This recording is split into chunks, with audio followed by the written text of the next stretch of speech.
और वो भी भारत ही नहीं पूरे विश्व विख्यात माँ सरस्वती की वरद पुत्री पूजनी जया किशोरी जी के मुखारबिंद से हमको ये कथा श्रवण करने का अवसर मिला है।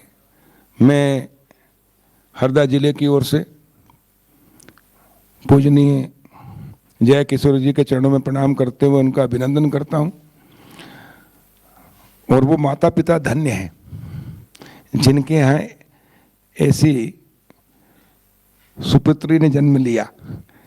मैं तो कहूँ तो अतिशयोक्ति नहीं होगी कि भगवान की विशेष कृपा अवतारी, जब भगवान अवतार लेते ना किसी न किसी रूप में, तो जया किशोरी जी के रूप में भी माँ सरस्वती ने हमें इस धरती पर भेजा है, जो पूरे भारत में लोगों को जागरूक कर रही है।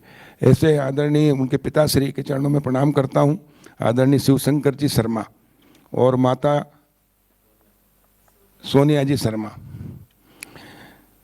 उनका मैं अभिनंदन करता हूं। और आप बहुत माता पिता सौभाग्यशाली है कि आपके ऐसे रत्न ने जन्म लिया है जो भारत की संस्कृति को, भारत के अध्यात्म को और भारत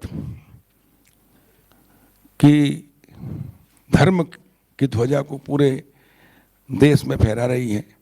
और बच्चों से लेकर युवा से लेकर मातृशक्ति बहनों से लेकर बुजुर्गों तक और हर वर्ग में धर्म के प्रति जागृति, अच्छे काम करने की प्रेरणा, वो हमें भगवत गीता से, श्रीमद् भगवत कथाओं से के माध्यम से हमारे तक पहुंचा रही है, जन जन तक पहुंचा रही है, जिससे समाज के अंदर एक परिवर्तन आ रहा है। अच्छे कार्य करने वालों की संख्या बढ़ रही है और यही हमारी संस्कृति है। हमारी भारत माता पूरे विश्व में एक समय था जब विश्व गुरु कहलाती थी, आज भी है, लेकिन 21 सदी भारत की सदी बने उसके लिए सब मिलकर हम प्रयास कर रहे हैं। उसमें जया किशोरी जी का भी बहुत बड़ा योगदान है। हम सौभाग्यशाली हैं कि उनकी कथा सुनने का हरदा में हम सबको अवसर मिला है। और मैं जैसे आज भजन गाया था कि भगवान ही की इच्छा का, उनकी कृपा के बगैर कुछ हो नहीं सकता। हम लोगों के, अपने लोगों के कुछ पुण्य अच्छे हो गए तो इसके कारण ये कथा हो रही है। और इतनी बड़ी संख्या में, आज तीसरा दिन था कथा का, और आज लगभग 25,000 से 30,000, और उसमें मातृशक्ति थी करीब 60-70%, और कल से और संख्या बढ़ेगी।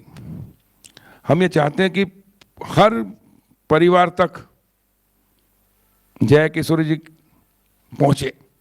जया किशोरी जी पहुँचे मतलब उनकी विचार पहुँचे, उनकी वाणी पहुँचे, जिससे कि उनके जीवन में भी आनंद आए जो सुनते हैं उनको, और उनके जीवन में परिवर्तन आए। और इसलिए और विशेष प्रयास हम कर रहे हैं। आज मैं सबसे, हमारे जितने भी कार्यकर्ता हैं, सरपंच हैं, पंच हैं, उनको भी जोड़ रहे हैं। और विशेष करके जो गरीब तबका है, जो कभी आ नहीं सक, उनको भी सुनाना है, तब तो उनके जीवन में आनंद आएगा, परिवर्तन आएगा। इस कथा के पीछे उद्देश्य यही है कि जिनकी पहुंच नहीं वहां तक भी पहुंच जाए।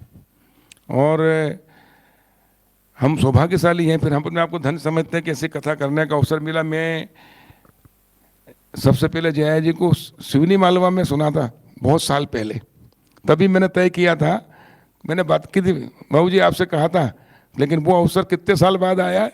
और फिर मूंदी में संतोष भाई हमारे, इन्होंने बुलाया था कार्यक्रम में कैलाश जी और मुझे, और वहाँ मैंने जब देखा क्या आनंद आ रहा, क्या मतलब मातृशक्ति और जनता थी। उसी दिन मैंने दीदी से कहा था कि आपको हमारे हरदा आना है, लेकिन 2 साल कोरोना के निकल गए, लेकिन जब जब होना है तभी होता है।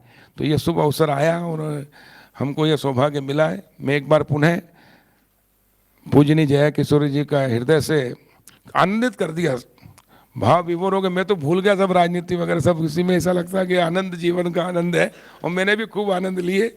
और अभी 4 दिन हम सबको आनंद लेना, आप लोगों ने भी लिए है, सभी आनंदित होते को। जीवन का उद्देश्य है सुखी होना, आनंदित होना, और अंदर हृदय का कमल खिल जाए, वो आनंद हो जाए, तो जीवन में इससे बड़ी कोई पूंजी नहीं है।